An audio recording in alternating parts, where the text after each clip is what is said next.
Apa sih aktuator itu? Aktuator merupakan suatu alat atau perangkat mekanis yang digunakan untuk memindahkan atau mengendalikan mekanisme atau sistem. Mekanisme yang dimaksud bisa merupakan suatu sistem kontrol atau sistem otomasi di industri. Aktuator ini ditenagai oleh lengan mekanik, biasanya digerakkan oleh motor listrik, dikendalikan dengan kontrol otomatis yang diprogram di antara mikrokontroler. Contoh dari aktuator ini seperti relay, pneumatik, motor, conveyor, dan lainnya.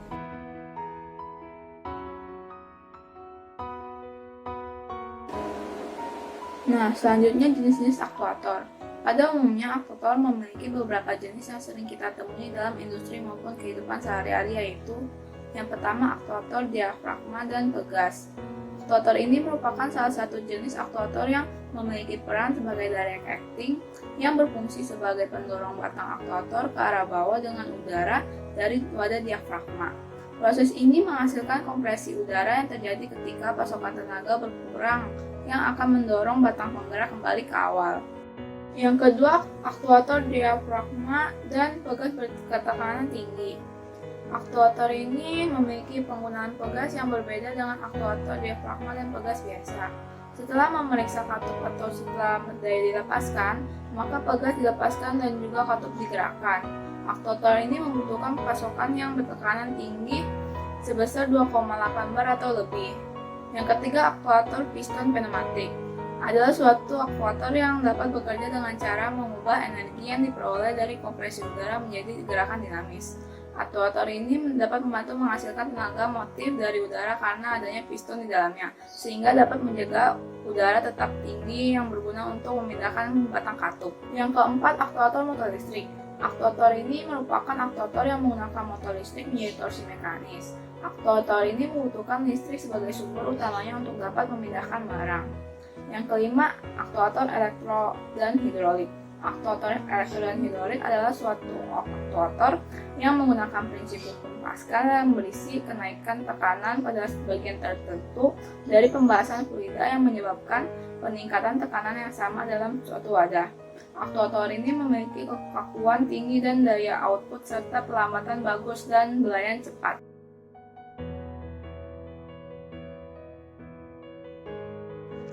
Berdasarkan prinsip kerja, aktuator itu dibagi menjadi 3 jenis, yang itu pertama ada aktuator elektrik mekanik, kedua ada aktuator hidrolik, dan terakhir ada aktuator pneumatik.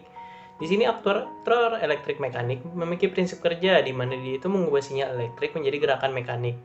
Nah, aktuator elektrik mekanik sendiri ini terbagi menjadi beberapa jenis seperti ada solenoid valve, motor stepper, ketiga ada motor DC, kemudian motor servo, dan yang terakhir itu ada motor AC.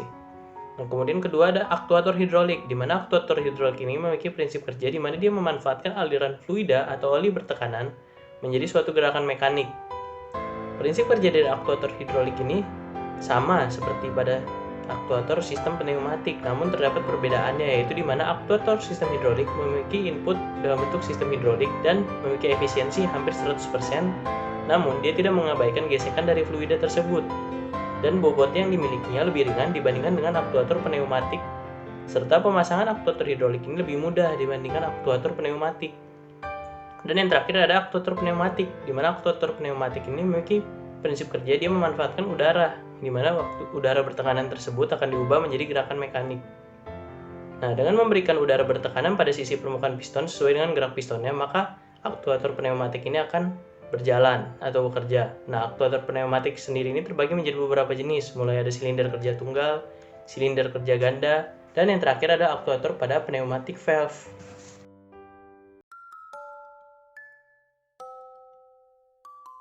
Setiap akuator memiliki kelebihan dan kekurangan.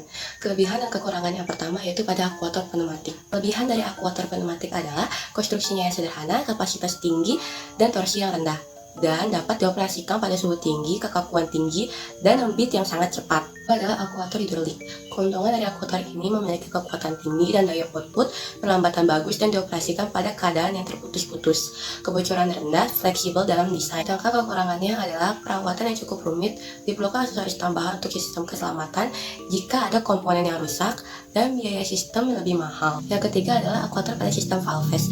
Keuntungan dari akuator valve atau katup adalah proses dikendalikan otomatis pada sistem produksi berkesinambungan bekerja secara terus-menerus pada sistem emergency pabrik memberikan reaksi cepat. Sedangkan kekurangannya adalah memerlukan torsi yang besar untuk pengendaliannya. Yang keempat adalah motor elektrik.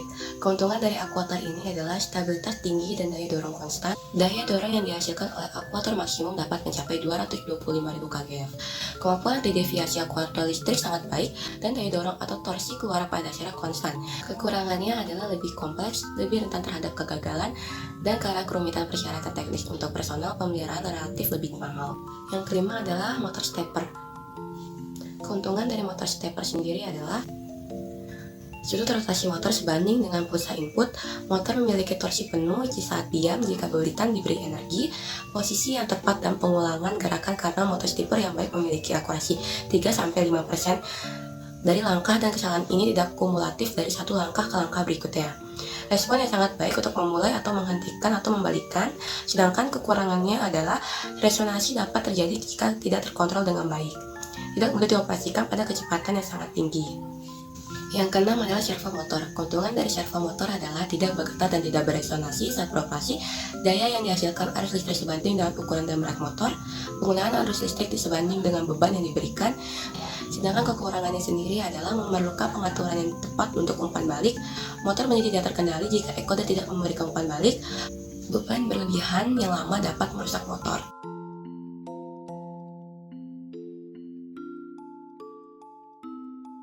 Pengaplikasian dari setiap jenis aktuator ini berbeda sesuai dengan kegunaan dan juga kecocokan dari tugas yang akan dikerjakannya.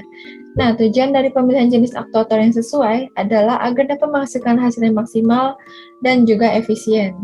Yang pertama, ada aktuator pneumatik, di mana penerapannya pada dunia industri adalah pada lengan dari robot yang memiliki segala jenis tugas, seperti membungkus, mengisi material, mengatur distribusi material, penggerak poros, kemudian juga bisa memutar benda kerja, dan masih banyak lagi.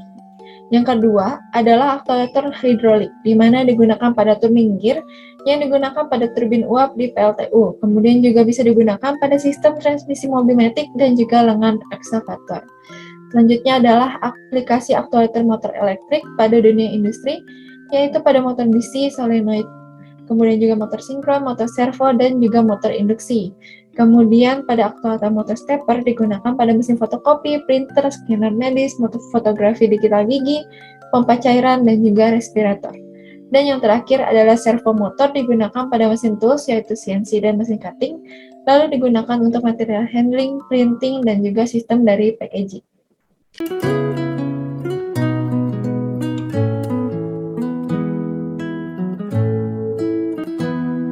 Bisa dilihat pada video ini merupakan dari pintu bus yang menggunakan aktuator pneumatik, di mana pintu bus akan terbuka dan tertutup secara otomatis menggunakan tombol yang ada dalam busnya.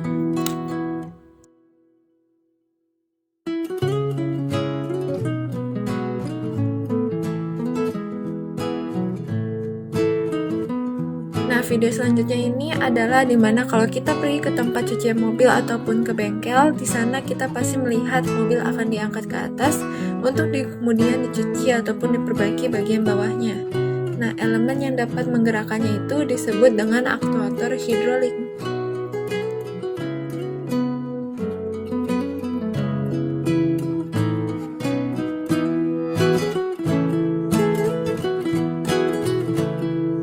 Setelah mendengar penjelasan mengenai aktuator, didapat beberapa kesimpulan yang dapat diambil.